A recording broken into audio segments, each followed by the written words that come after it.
বিসমিল্লাহির রহমানির রহিম। শুরু করছি তৃতীয় শ্রেণীর গণিতের সমাধান, অধ্যায় 3, পৃষ্ঠা 33-এর 2 নম্বর অঙ্ক। বিয়োগ করি। দেখো 2-এর 1, উপরে আছে 4, নিচে আছে 3, অর্থাৎ 4 থেকে যদি আমরা 3 বাদ দেই, 3 আছে 4 হবে কত হইলে 3, 4 1 হইল। 7 থেকে যদি আমরা 2 বাদ দেই, 2, 3 4 5 6 7 5, 5 থেকে 5 বাদ দিলে 0, 2 থেকে 1 বাদ দিলে এই 1। এখন দেখো এই জায়গায় নিচের সংখ্যা বড়, নিচে আছে 8, উপরে আছে 4, তাহলে আমাদের কি করতে হবে? এই 4-এর বাম পাশে 1 ধরে 14 করতে হবে, মনে মনে 14 ধরতে হবে। 14 থেকে 8 বাদ দিলে 6। এই যে আমরা 1 ধরলাম, এই 1টা এসে বললো, এই 1-এর সাথে এসে যোগ হইল, তাহলে কত হইলো? এই জায়গায় 2। 3 থেকে 2 বাদ দিলে এই 1। এই জায়গায় আবার দেখো উপরের সংখ্যা ছোট, নিচেরটা বড়, তাহলে উপরের বাম পাশে 1 ধরে ধরতে হবে 12। 12 থেকে 6 বাদ দিলে 6। এই 1 এসে বললো এই জায়গায় 3-এর সাথে যোগ হবে, 3 আর 1 4। 8 থেকে 4 বাদ দিলে এই 4। এটা ওই রকম, উপরের সংখ্যা হলো ছোট 2 আর নিচে আছে 7। 7 আছে 12 হবে কত হইলে? 5 হইলে। এই যে মনে মনে আমরা 1 ধরছি, এই 1টা এই 4-এর সাথে এসে কি হবে? যোগ হবে, 4 আর 1 5। 5 আছে 8 হবে কত হইলে? অর্থাৎ 8 থেকে 5 বাদ দিলে 3।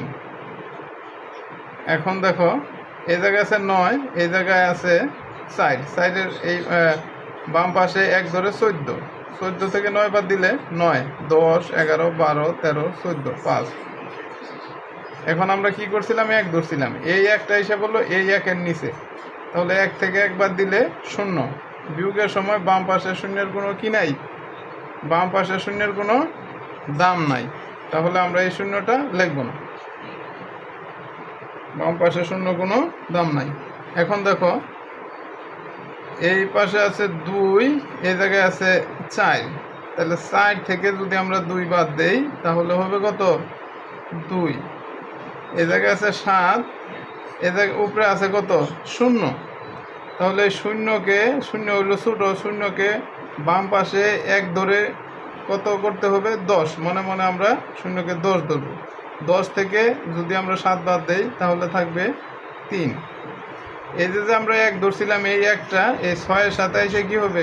যোগ হবে, তাহলে 6 আর 1 7। 7 এই 8 থেকে যদি আমরা এই 7 বাদ দেই, তাহলে থাকবে 1। আর এই জায়গায় 7 আছে, নিচে কোনো সংখ্যা নাই, তাহলে 7 7ই। আচ্ছা, এই জায়গায় আছে 5, উপরে আছে 9। 9 থেকে 5 বাদ দিলে 4। এই জায়গায় আছে 9, উপরে আছে 8, তাহলে উপরের সংখ্যা ছোট, তাহলে কি করতে হবে? আমাদের বাম পাশে মনে মনে 1 ধরতে হবে, তাহলে হলো 18। 18 থেকে যদি আমরা 9 বাদ দেই, তাহলে থাকবে 9। এই যে আমরা এই জায়গায় 1 ধরছি, এই 1 আইসা বললো এই 3-এর সাথে যোগ হবে, 3 আর 1 4। আর উপরে আছে কত? 3। এই জায়গায় আছে কত? 4। তাহলে 3-এর বাম পাশে 1 ধরে কত করতে হবে? 13। 13 থেকে 4 বাদ দাও, 4 5 6 7 8 9 10 11 12 13, তাহলে কত? 9। এই জায়গায় আমরা কি ধরছিলাম? 1 ধরছিলাম, এই 1 আইসা বললো এই 2-এর সাথে কি হবে? যোগ হবে, 1 আর 2 3। এই 6 থেকে যদি আমরা 3 বাদ দেই, তাহলে থাকবে 3। ঠিক আছে, এভাবে খুব সহজেই আমরা তৃতীয় শ্রেণীর গণিতের সমাধান করতে পারি।